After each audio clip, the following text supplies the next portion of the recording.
Welcome back to కాచా kitchen అండి. అందరూ బాగున్నారా? కొత్త రెసిపీతో మీ ముందుకు వచ్చానండి. ఇప్పుడు ఏం చేస్తున్నానో చూడండి. బోటి ముందుగా ఉడకబెట్టుకున్నానండి. బోటి గోంగూర బిర్యానీ చేస్తున్నానండి. కావాల్సిన పదార్థాలు చూడండి. ఇదిగోండి, బోటి ముందుగా ఉడకబెట్టుకున్నానండి. గోంగూర ఉడకబెట్టి మిక్సీ చేశానండి. ఇదిగోండి, పుదీనా, అల్లం వెల్లుల్లి పేస్టు, గరం మసాలా మనం ఇంట్లో చేసిందండి. దాంట్లో కావాల్సిన పదార్థాలు ఇవన్నీ: ఉల్లిపాయలు, పచ్చిమిరపకాయలు, ఒక గ్లాసు బియ్యం అండి, నెయ్యి, నూనె, ఉప్పు అండి. ఇప్పుడు కొంచెం నెయ్యి వేసుకుందామండి. కుక్కర్లో పెట్టాను కదా, నెయ్యి వేస్తున్నానండి. నెయ్యి ఎక్కువ వేసుకుంటే బాగుంటుందండి నూనె కన్నా. నూనె ఒక గరిట వేస్తాను చూడండి.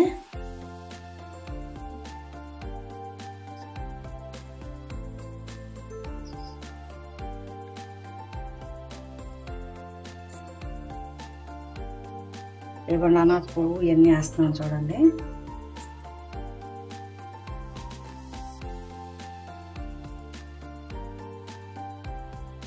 ఎప్పుడన్నా చేసుకున్నారండి మీరు గోంగూర బోటి బిర్యానీ?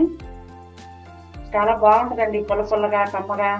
బోటి కూడా పిల్లలకు కూడా మామూలుగా అయితే తినరు కదా, బిర్యానీ ఇలా చేస్తే తింటారండి పిల్లలు కూడా. చాలా టేస్టీగా ఉంటుందండి. అప్పుడప్పుడు అలా ఐరన్ కదా గోంగూర, తినడం వల్ల చాలా ఉపయోగాలు ఉంటాయండి.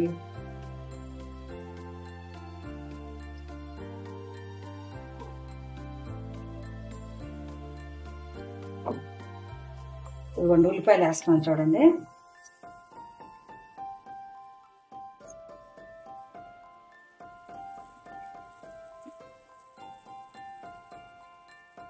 దాంట్లో కొంచెం ఉప్పు వేస్తున్నానండి, తొందరగా మగ్గుతుంది. కళ్ళు ఉప్పు వేస్తున్నానండి. సరిపడా కూడా వేసేస్తున్నానండి ఉప్పు అన్నంలో కూడా.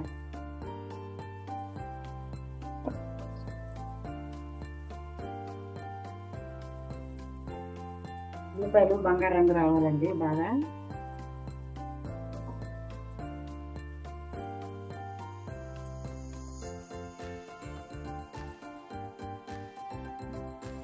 ఇవ్వండి, పుదీనా వేస్తున్నాను చూడండి. పుదీనా ఎంత వేసుకుంటే అంత మంచిదండి బిర్యానీలో. బాగా అరుగుదల కాపీకి మంచిదండి. జీర్ణాయుసం కూడా బాగా పనిచేస్తుందండి. జీర్ణకోశ వ్యాధులు అవి రావండి కొంచెం పుదీనా తినడం వల్ల. పుదీనా పచ్చడి అవి చేసుకుంటే కూడా బాగుంటాయండి. అసలు మన వీడియోలు చూస్తున్నారా? లైక్ చేస్తున్నారా? కామెంట్లు పెడుతున్నారా? మీరు పెట్టాలండి. మీ అందరి ఆశీస్సులు నాకు ఉండాలి తప్పకుండా. ఇంత దూరం నడిపించారు, 1200 మంది అయ్యారండి సబ్స్క్రైబర్స్. మీరు ప్రేక్షక దేవుళ్ళు నాకు. మీరు నన్ను అలాగే ముందుకు నడిపించాలని కోరుకుంటున్నానండి. మీరు అలాగే ముందుకి కొంచెం లైక్ చేయండి, షేర్ చేయండి, మీకు తెలిసిన వాళ్ళతో కూడా చెప్పి చేయించండి. మీకు నచ్చితేనే చేయించండి, లేకపోతే లేదు. మీకు నచ్చుతున్నాయా లేదా నా వంటలు మీరు కామెంట్ రూపంలో పెట్టండి. నాకు మాట్లాడాలనుకుంటే నా ఫోన్ నెంబర్ కూడా ఉంది, మాట్లాడండి అమ్మా. మీకు ఏదైనా డౌట్లు ఉంటే అడగండి. ఏమైనా కొత్త వెరైటీస్ చేయమంటే కూడా చేస్తాను. ఇదిగోండి, అల్లం వెల్లుల్లి పేస్ట్ వేస్తున్నాను చూడండి.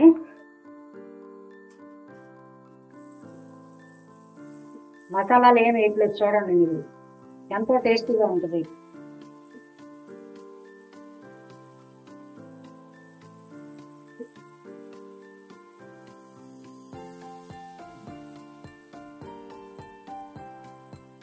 గోంగూర వేస్తున్నాం కాబట్టి టమాటా వేయలేదండి. గోంగూర వేసుకుంటే టమాటా వేసుకోవచ్చు. గోంగూర వేస్తున్నాం కదా. ఇవ్వండి, పొట్టుపై గ్లాస్ వేస్తున్నాను చూడండి. ముందుగా ఉడకబెట్టి వేసుకున్నాం కదా.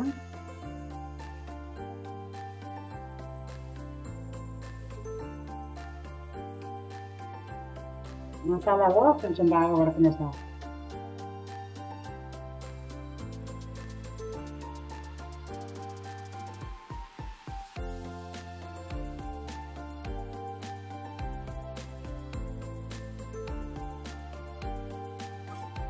దీంట్లో 2 గ్లాసులు నీళ్ళు పోసుకొచ్చుకున్నాను. ఇదిగోండి, గరం మసాలా పొడి వేస్తున్నాను.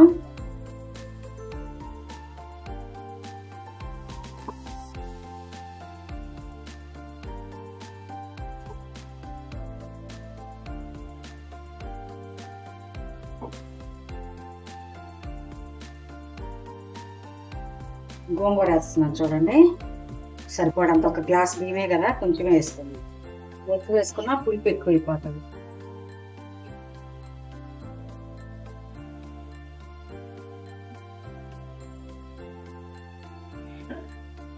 కొంచెం మగ్గనిద్దామండి.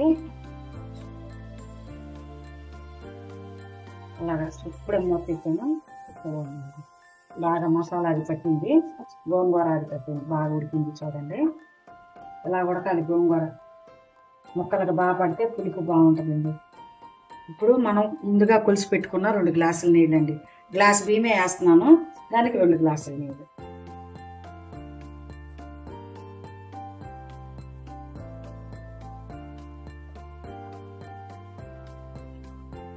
ఒక్క పొంగనిచ్చి అప్పుడు మనం రైస్ వేసేద్దామండి.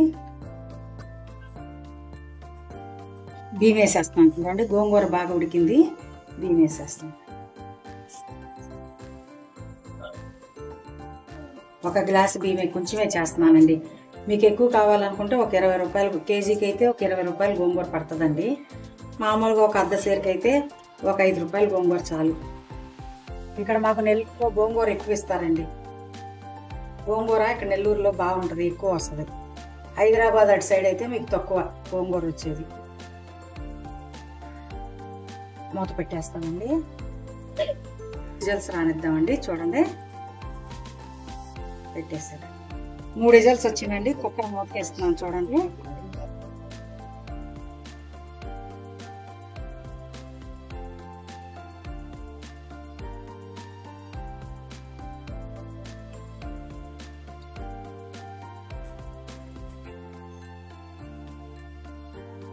ఎంతో టేస్టీగా ఉండే గోంగూర బోటీ రెడీ అయిపోయిందండి. గోంగూర బోటీ బిర్యానీ రెడీ అయిపోయింది. చూడండి, మీకు నచ్చినట్లయితే లైక్ చేయండి, షేర్ చేయండి, సబ్స్క్రైబర్ చేసి